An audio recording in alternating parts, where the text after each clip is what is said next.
Última palestra do ano à tarde, né? Porque segunda-feira, dia 30, nós teremos palestra e passe, viu? À noite. Estão todos convidados, né? Hoje, quem vai nos passar a mensagem é a nossa irmã Silvia Rubio, companheira aqui da nossa casa, né? Que vai passar a nossa mensagem. E nós só temos que agradecer a todos, né? Por estarem conosco durante todo este ano, prestigiando a nossa casa, auxiliando os nossos trabalhos, auxiliando, né? O nosso trabalho do prato de sopa, auxiliando as crianças da creche com a sacolinha, né? Então, o ano sempre é um ano de muitas atividades, de muitas necessidades, mas de muitas bênçãos também, né? Para todos nós. Eu vou ler uma mensagem do nosso irmão De Luca. O lar é palco de muitos reencontros, reencontros de almas abnegadas que nos foram amigas benfeitoras em outras épocas, reencontros de almas cuja convivência se revela difícil, porque restaram conflitos de outros tempos, pedindo solução no presente. A reencarnação nos possibilita fortalecer os laços de amizade já iniciados em vidas anteriores e desatar os nós de ódios e mágoas que vieram de nosso passado espiritual. Aproveitemos a experiência na família para desfazer essas antigas marcas do desamor. E isso somente ocorrerá se trabalharmos pela felicidade de todos, fazendo o melhor ao nosso alcance. Interessante a mensagem, porque família lembra Natal e Natal lembra família. E como todos nós sabemos, quando a família se reúne no Natal, é aquela coisa, né? Às vezes saem umas faíscas. Mas é isso que ele nos fala, né? Que a família é aquele canto, né? É aquele lugar em que a gente vai fazer as nossas reparações com aqueles inimigos do passado, né? E vamos também receber aqueles que foram tão queridos nossos em outras vidas. Então, o lar é aonde nós começamos e é aonde nós terminamos a nossa vida, né? Então, é importante que a gente sempre tenha essa consciência que, por mais difícil que seja o nosso lar, o nosso compromisso é lá dentro. É com aqueles que lá estão. Não adianta nós deixarmos o nosso lar e querer fazer a caridade lá fora.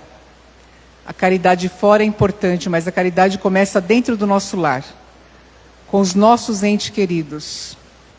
E depois ela se estende para fora do nosso lar. Mas ela começa dentro do nosso lar. Não é verdade? Então, um bom Natal a todos, um bom Ano Novo para todos, que Deus abençoe a todos infinitamente, com muita saúde, com muita paz e com muita prosperidade, né? Para todos nós. E a nossa irmã Silvia vai dar a sua mensagem. Microfone, vou trocar porque...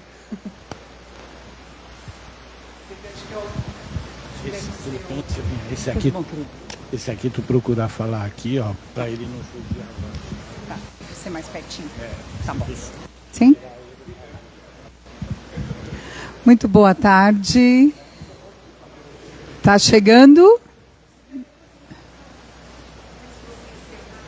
Eu acho que não tá chegando. Tá chegando o som, gente? Tá ligado? Tá, aqui tá a luz verde. Testando. Era você. Queria você. Eu esqueci de falar que não vai ter trabalho. Pessoal, só reforçando, não vamos ter palestra e nem passe dia 31 e também não vamos ter dia 24. Acabei esquecendo de falar novamente, tá? Obrigada. Você havia dito que dia 30 teria. Então, palestra e passe. É com grande amor no coração que a gente está aqui de amor, nessa casa de paz, para falarmos do Natal. Foi tão interessante, porque quando a gente viu, né, o dia do estudo, da palestra, que eu chamo sempre de estudo, que a gente não é palestrante, a gente é só divulgador, né? Eu falei, não, vamos falar de paciência. Puxa, a ciência da paz, nós precisamos tanto treinar a paciência e tal. E aí, conversando com meu esposo, ele falou, mas por que você não fala de Natal? Não tinha nada como duas cabeças, né, gente? Então, para encerrar o ano, é muito importante nós termos essa noção do que seja efetivamente o Natal. Claro que todo mundo aqui já ouviu falar de Natal, né? Nós somos cristãos. E só que o Natal, ele não é uma festa, ele não começa como uma festa cristã. Então, o que a gente sabe? Lá nos tempos idos, lá no Império Romano, o Império, eles cultuavam deuses, eles eram politeístas, eram os pagãos, né? E da mesma forma que você tinha a mitologia grega com os vários deuses, você também tinha a mitologia romana. E na mitologia romana, isso eles acham que começou lá mais ou menos no século II antes de Cristo, antes até, né? Bem antes, eles diziam que o dia 24, do dia 24 do dia 25 era o solstício de inverno. E eles cultuavam o deus Sol, que é o Natalis Solis Invictus, Deus Sol invicto, que era o início desse solstício. E aí o que acontece 2 séculos depois que Cristo veio à Terra? Se apropria, e por que isso também, que eu acho bem importante e interessante a gente falar? Tivemos a passagem do Cristo, que a gente vai falar mais lá no final, que foi o grande marco da nossa humanidade. Ele foi tão importante que ele divide a história em antes de Cristo e depois de Cristo, né? E aí os seus apóstolos, os seus seguidores, todos sabem, foram perseguidos, foram exterminados, aquela coisa toda. Mas os cristãos, a mensagem de Jesus era tão forte, e existia um propósito tão grande de ela se perpetuasse. O que eu estou mostrando... o que eles estão tentando fazer, o que eles tentaram fazer para que mais pessoas chegassem para o cristianismo? Eles começaram a se apropriar de alguns cultos pagãos e colocar a mensagem cristã. Jesus, quando veio à Terra, ele não foi o sol?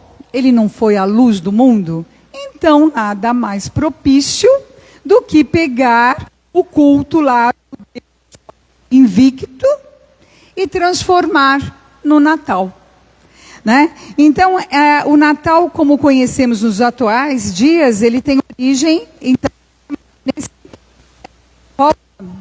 de 204 depois de Cristo, o imperador Aureliano determinou que se comemorasse o início do solstício em homenagem ao Deus Sol. E aí eles pegam, o cristianismo incorpora a data e transformou a comemoração no nascimento de Jesus. Ah, mas foi 25 mesmo? Não, gente, não foi. Mas é por isso. Como você tem a marca antiga, na época de Cristo não tinha o calendário que nós temos hoje, né? Então como é que você vai determinar exatamente? Exatamente por algumas questões até da natureza, essa coisa toda. Então, considerando como os cristãos acreditam que é o sol, é o Filho de Deus, a encarnação da justiça divina, então personalizaram com essa situação. E o decreto de que o nascimento de Jesus de Nazaré seria comemorado pelos cristãos no dia 25, somente veio ser estabelecido pelo Papa Júlio I no século 3 depois de Cristo. Então lá nos anos 300 é que foi decretado pela igreja, que nessa época então você já tinha o Papa, a igreja católica já determinava essa situação. E é considerado feriado no Império Romano apenas com o imperador Justiniano no ano 529 depois de Cristo. Então, gente, veja bem. Cristo veio, trouxe a mensagem, mudou. Foi a primeira grande mudança do nosso planeta. Só para a gente se situar. Qual é o nosso endereço mesmo? Planeta Terra, planeta de provas e expiações. Tá? Então, não somos mais mundo primitivo, mas evoluímos para esse mundo onde, por conta das escolhas que cada um de nós fez, então nós temos que reparar, vindo as provas, as dificuldades, as expiações, o pagamento, a dor, e depois, tá? Porque não é só prova e expiação, você tem a reparação. Você tem a prova, a dificuldade.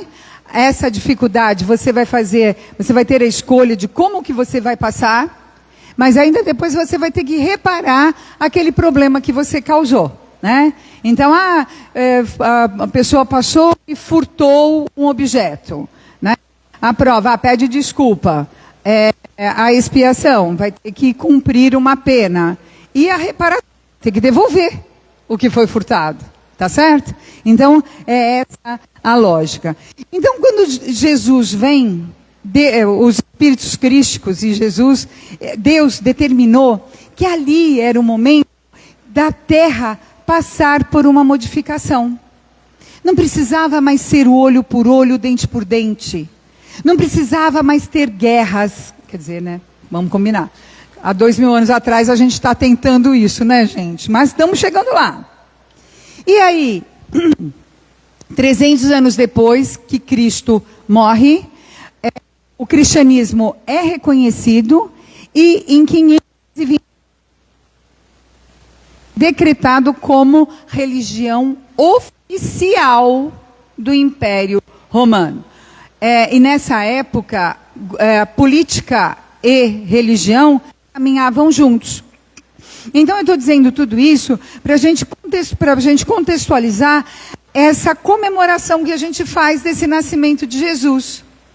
Né? O Natal é festa. É gostoso. Quem mora aqui em Santos, a gente sair à noite. Né? Essa profusão de luzes, mais uma vez. Por quê? Porque Jesus lembra luz, lembra iluminação, lembra clareza. Então, nós temos toda essa situação. E aqui é muito importante, eu achei bem interessante, porque depois de 600, quando você tem estabelecido já a data como o nascimento de Jesus e tal, começa a se agregar os símbolos. O primeiro símbolo que você tem é a questão do presépio, inventado por Francisco de Assis. Então, na pureza, né, o Poverello de Assis, então ele recria a manjedoura, os reis magos, Maria e José. Então, para exatamente mostrar a singeleza e a pureza de como Cristo veio para o mundo.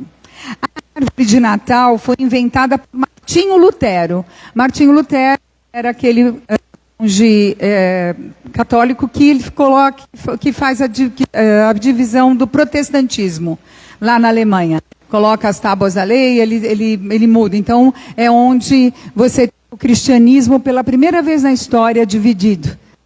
Então, você tem o catolicismo e você passa a ter o protestantismo. E ele que inventa a árvore de Natal. E o São Nicolau, bispo turco do século IV, que viveu em Mirs, onde a Turquia hoje, nos seus aniversários ele presenteava as crianças locais. Então aí você começa a história dos presentes de Natal, porque ele fazia aniversário e ele queria dar o presente, ele não queria receber o presente, ele queria dar o presente. Então eu achei bastante interessante trazer essas questões para a gente. Estamos chegando agora no Natal, né?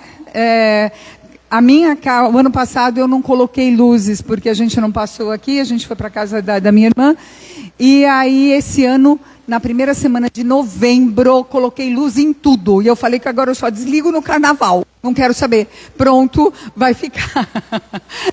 É pelo simbolismo, é pela leveza, pela alegria que a gente tem que ter.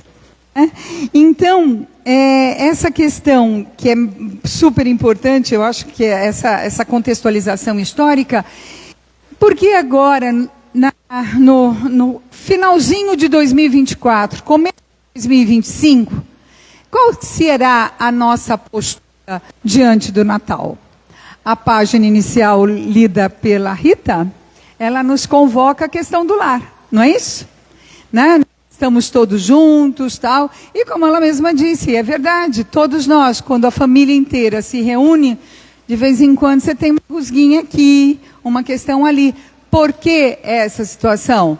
Nós estamos vivendo uma segunda grande mudança no nosso planeta. Nós estamos vivendo o momento da transição planetária.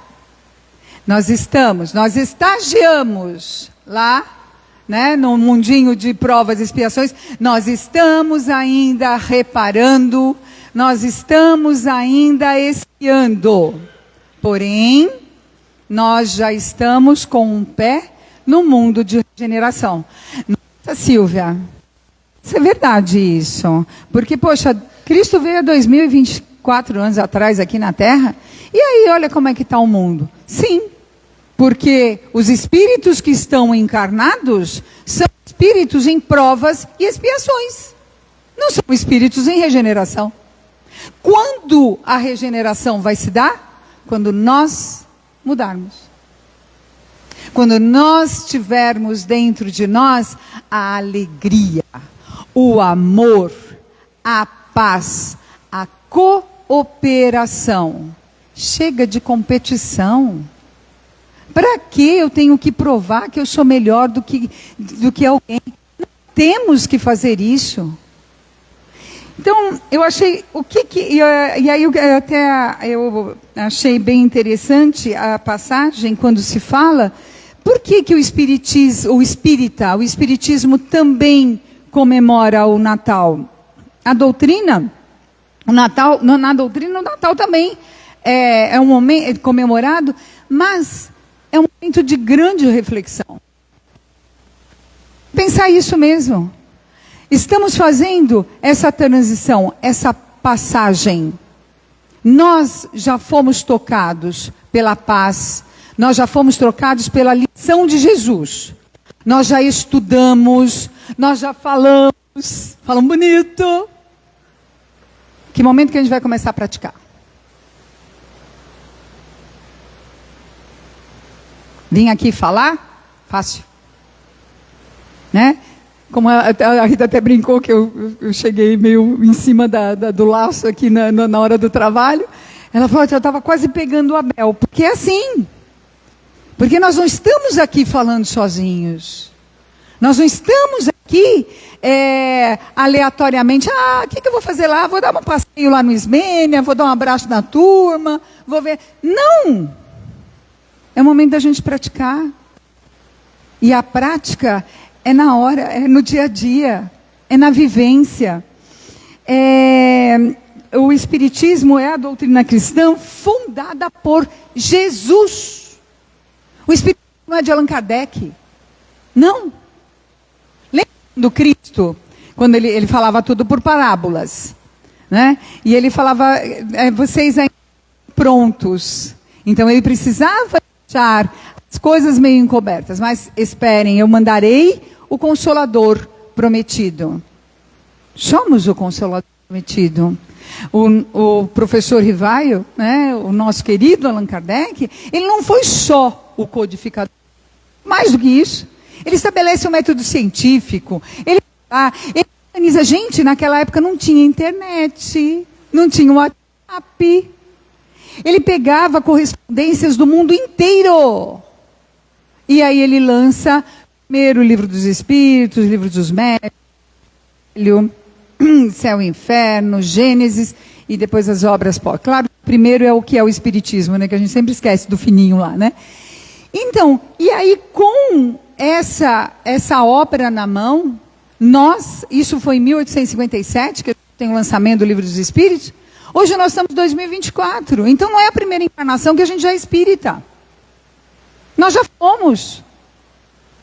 Então, o que tem de bom nessa estrada que a gente está traçando? Nós já temos o roteiro para seguir a porta estreita. Nós já temos. Alguém falou que é fácil? Não. Ninguém. Porque a gente é besteira, né, gente? Então, o que nós precisamos daqui para frente? A gente precisa exatamente assimilar, fazer o processo de autoconhecimento.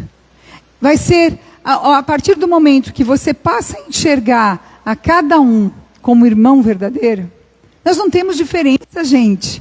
Não temos. Nós somos todos um. Não tem lá fora. Sabe, não existe lá fora. O mundo é isso. Geração, ela já se faz. E olha, aquilo que eu falei com vocês lá no começo, por que o mundo está do jeito que está? Porque tem mais espíritos em provas e expiações do que regenerado. Até porque, se tivesse regenerado, a gente não vinha fazer palestra, né, Rita? Não tinha vindo, não. A gente não via. Você acha? Francisco do Assis aqui do lado, né? Emmanuel diz aí o povo que já está... Eu nem fico buscando muito essas fofocas do espiritual, não, né? Ah, fulano está reencarnado, fulano é reencarnação de não sei quem, não tem problema. Agora, vocês imaginem esse povo todo reencarnado. Você acha que tinha para nós? Mas a gente não passava, a gente ia vinha aqui só realmente para ouvir, não é? E para seguir o exemplo. Porque é isso, sabe? Não vai ter nunca, a partir do momento não teremos mais a questão da inveja, da competição.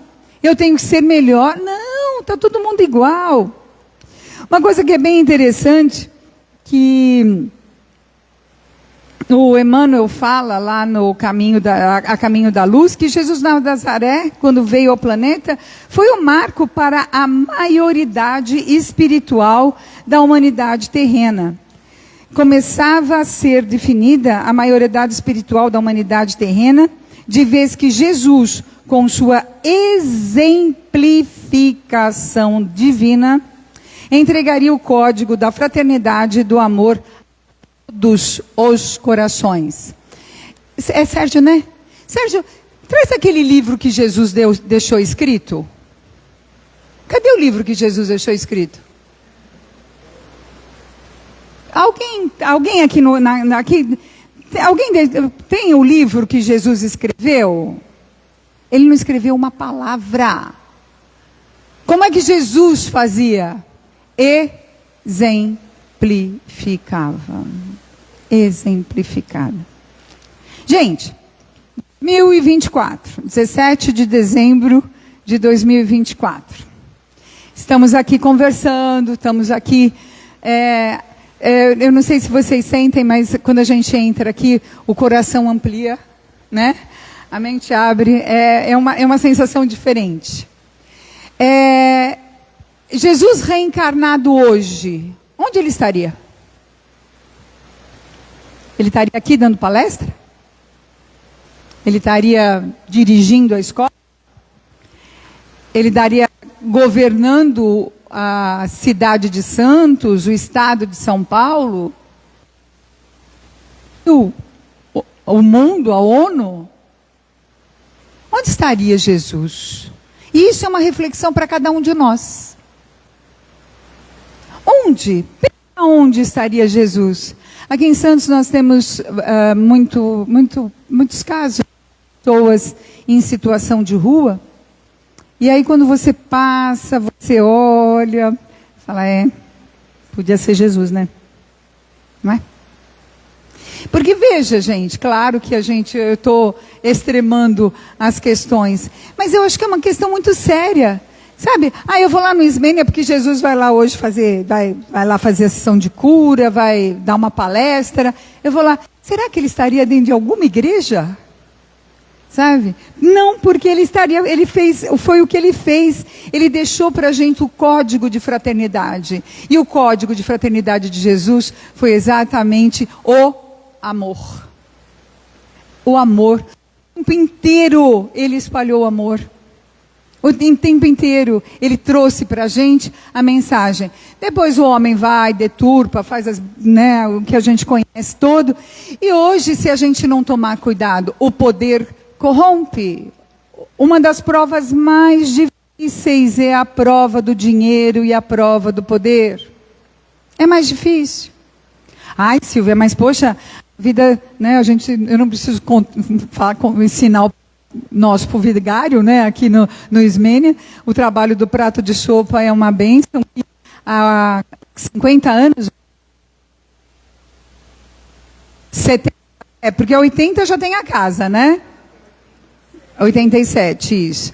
E aí você já tem há 70 anos uma atividade ininterrupta. Não tem feriado, não teve pandemia, não teve nada que interrompeu esse ato de amor. Ah, Silvia, mas a caridade material é a mais fácil. Sim, tá bom. Então por que não faz? Né? Se é tão fácil assim, a gente não teria gente miserável na rua, porque todo mundo faria caridade, todo mundo doaria. Então não é tão simples assim, porque você tem que organizar, você tem que ter as pessoas para fazer. Ato voluntário é uma das questões mais complicadas, porque quando você tem lá um compromisso envolvendo salário, né, um vínculo empregatício, é uma coisa. Agora, o voluntário é muito mais importante do que o CLT, nesse caso. E por que isso? Porque você está vindo por amor.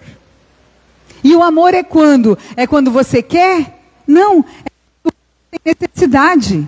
E é isso que você precisa vir para fazer. E é que você tem que estar. Então, a caridade ensinada por Jesus deve ter origem no seio familiar. Foi a palavra, a página de início. Por quê? Porque é ali que realmente nós voltamos com o compromisso de resgatar. Aí sim é o momento da reparação. Prova, expiação e reparação. Família, reparação. Né? Ah, Silvia, mas aquele meu filho, olha o que ele fez, olha como é que ele me trata, olha como é que ficam as coisas. Há umas 2 ou 3 encarnações passadas, a gente vivia com uma espada aqui, ou então com uma arma de fogo. E a gente já matou muita gente. Como é que a gente encerra esse ciclo? A pessoa reencarnando e matando a gente também? Não, né? Senão você não ia encerrar. Como é que você encerra? Trazendo aquela pessoa que você matou para ser teu filho. Nossa, Silvia, assim? Claro, gente, que cada caso é um caso. Mas, de maneira geral, é exatamente isso. Por quê? Porque você vai ter que aprender a amar. Obrigatoriamente, vai depender de você. Na hora de dormir vai fazer birra. Lá com a mesa posta, olha para a comida e fala, eca, não gosto. Na adolescência, fui, hein? Foi aonde? Já fui. Que hora você volta? Volto. E você tem que amar. Porque a gente vê muitas dessas questões. A reparação, ela vem, não é pela vingança. Fiz coisa errada, fiz. Nós, na época do Cristo, eu nem conto para vocês o que a gente aprontou, viu, gente? A gente estava juntinho lá aprontando algumas bem feinhas. E como é que a gente agora faz para acabar com isso? É isso. Indo para a família, aqueles que a gente mais machucou.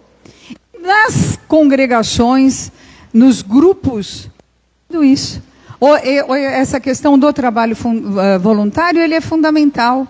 E dentro da família, é o treino da paciência. É ter a ciência da paz.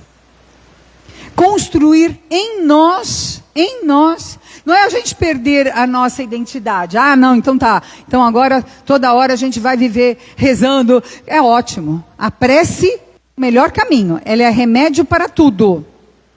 A gente não vai perder as nossas características. Só que, ao fazer o autoconhecimento, a reforma íntima, a gente vai ver, opa, eu tenho que dar um tempinho aqui com essa história da vaidade. E o egoísmo aqui pegou. Vou ter que dividir mais, vou ter que aprender. E isso é a gente que faz. E o Natal é um ótimo momento para a gente fazer isso. Natal é desarmar coração. Está com raiva? Alguém te feriu? Perdoa. Ah, mas o outro não me perdoa. Perdoa você. Ah, mas foi ele que fez. Tá, perdoa. Aprenda, aprenda. É exercício, gente. Ah, é fácil? Não. Mas se a gente não tentar, a gente vai fazer de novo? Sabe? Lembra disso? Nós estamos nesse ciclo de mudança. Transição é mudança. Se a gente tem que sair daqui desse planeta, dessa nossa existência, aliás, do planeta ainda não vamos sair não. No planeta a gente ainda está metido, ainda a gente vai ficar aqui um tempinho. Mas a gente tem que sair dessa existência melhor do que a gente chegou aqui. Sabe?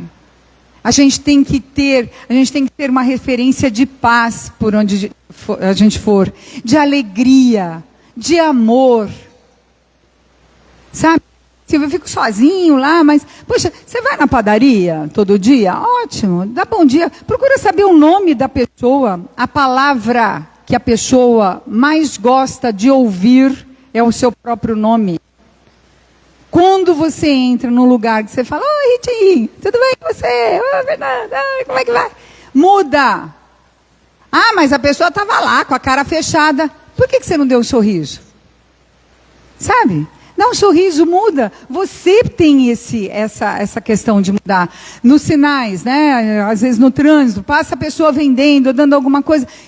Se você não tiver para dar, vai com Deus. Desculpa, não tenho. Sabe? Olha no olho. Não ignora. Espalha esse amor. Espalha a simpatia. Espalha a coragem. Espalha a fé. E aí, a celebração do Natal para a doutrina espírita é a aclamação do amor de Deus por todos, concretizado no exercício da caridade para consigo, por meio da reforma íntima, e com o próximo, por cada um de nós. E para encerrar, quando a gente fala, né, dessa questão da reforma íntima, porque a gente tem que aprender a se perdoar também, tá, gente? Porque às vezes a gente não caminha, porque a gente fala, ai, nossa, eu faço tudo errado. Gente, se a gente fizesse tudo errado, a gente já não estava mais aqui, sabe? Deus vai falar, ai, cansei, vamos embora. Não, volta que não deu certo. Não dá para ser assim, sabe? O que nós precisamos fazer, assim, é um dia de cada vez. Nossa, hoje eu consegui ter mais paciência. Nossa, hoje eu consegui olhar para o meu vizinho, olhar para o meu companheiro com mais amor, com mais compreensão, compaixão. E depois disso, então, você ter a caridade para com o outro. Esse é o verdadeiro significado do Natal para todo cristão e, em especial, para o bom espírita. O que é o homem de bem, gente? É o ser perfeito? Se fosse perfeito, não estava mais aqui. O que é o homem de bem? Quando se reconhece o verdadeiro espírita, é no esforço que faz para domar as suas más tendências. Não é falando, o bom espírito é aquele lá que faz tudo certo. Não, é o esforço que você faz. Às vezes mesmo fazendo esforço a gente faz errado, né? Às vezes a gente em casa é uma coisa, no trabalho é uma coisa, atrás do volante, então, pelo amor de Deus, né? Não voltou nem para a prova e expiação, não. Voltou lá para o primitivo. Então, são essas pessoas que a gente precisa ter, essas pequenas vitórias sobre nós mesmos. E que sejamos o exemplo de Jesus, a luz do mundo, não apenas no Natal, mas todos os dias do ano. Então, que esse amor, que essa paz, que essa luz que a gente traz e que a gente já conhece, porque nós já conhecemos, nós já vimos o brilhinho dela de longe, então que a gente possa multiplicar, que a gente possa de alguma forma, quem passar pela gente, falar, puxa vida, trouxe um pouco desse brilho do Natal, que sejamos então a luz de Jesus nesse Natal. Muito obrigada, gente.